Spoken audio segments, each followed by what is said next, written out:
Dahulu kala di sebuah desa yang subur, hiduplah pedagang kaya yang tinggal bersama anaknya yang bernama Bawang Putih. Sang pedagang sangat sayang kepada Bawang Putih sebab dia seorang gadis yang penurut dan baik hatinya.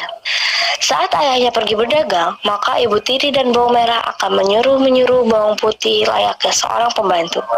Bawang Putih pun patuh dan mengerjakan pekerjaan rumah, dari membersihkan rumah, memasak, mencuci, hingga mencari kayu bakar.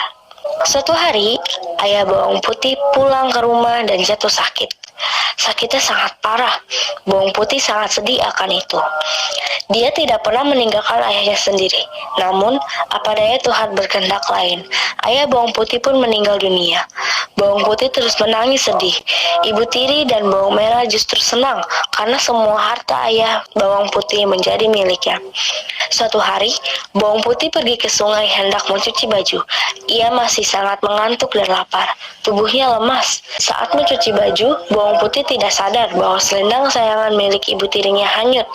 Saat Bawang Putih hendak memasuki cucian ke dalam keranjang, ia terkejut bahwa selendang ibu tirinya tidak ada. Akhirnya, Bawang Putih pun segera pergi menyusuri sungai. Di tengah jalan, ia bertemu dan bertanya kepada seorang petani. Apakah petani tersebut melihat selendang berwarna merah yang hanyut di sungai? Petani tersebut mengangguk melihat. Tetapi selendang tersebut diambil oleh nenek tua yang sedang mencuci bajunya. Bawang Putih pun segera pergi menaiki gunung. Bawang Putih mengetuk rumah tersebut lalu bertanya, apakah nenek tersebut menemukan selendang merah milik ibunya? Lalu, nenek tua itu pun menyapa Bawang Putih dan mengajaknya masuk.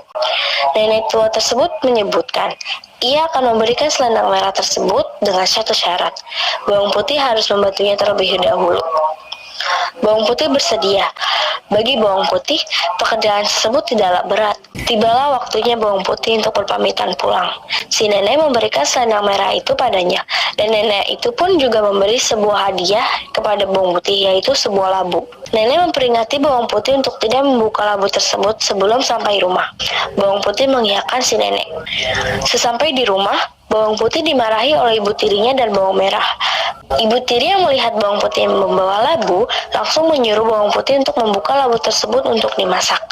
Bawang Putih langsung mengambil pisau dan membuka labu tersebut. Alangkah terkejutnya, sebab isi dari labu tersebut ternyata penuh dengan banyak perhiasan yang berkilau dan mahal harganya. Ibu tiri dan Bawang Merah langsung menanyakan di mana Bawang Putih mendapatkan labu tersebut. Bawang Putih menceritakan semuanya. Keesokan harinya, Ibu Tiri dan Bawang Merah pergi ke sungai. Mereka sengaja menghanyutkan selendang merah. Diam-diam, mereka mengikuti arah selendang itu hanyut. Benar saja, selendang itu kembali diambil oleh nenek tua itu. Sesampainya di rumah nenek tua itu, Ibu Tiri dan Bawang Merah mengetuk pintu. Nenek tua menyambutnya dengan baik. Kemudian, Ibu Tiri dan Bawang Merah pura-pura sedih dan menanyakan soal selendang merah itu. Seperti hal yang dilakukan Bawang Putih, si nenek baru saja akan memberikan selendang itu jika mereka membantunya. Dengan terpaksa, demi mendapatkan sebuah labu itu, mereka bekerja membantu nenek meskipun sambil mengeluh. Akhirnya, selesai sudah pekerjaan Bawang Merah dan Ibu Tiri di rumah nenek tua. Nenek tua itu memberikan selendang kepada Bawang Merah dan ibunya. Di meja, ada dua buah labu yang besar dan kecil. Nenek tua itu pun menawarkan kepada mereka, dan tentu saja Bawang Merah memiliki labu yang paling besar. Lalu, nenek tua pun memberi peringatan yang sama kepada Bawang Merah dan ibunya untuk tidak membuka labu itu sebelum sampai di rumah. Bawang Merah dan ibunya tidak menuruti anjuran si nenek. Di tengah perjalanan, Ibu Tiri membawa labu besar itu. Mereka sudah sangat tidak sabar dengan perhiasan yang akan mereka dapatkan. Namun, alangkah terkejutnya mereka, sebab isi dari labu itu adalah binatang-binatang berbisa. Segera saja mereka digigit ular. Ibu Tiri dan Bawang Merah pun mati keracunan dibisa ular. Sementara itu, Bawang Putih hidup dengan bahagia.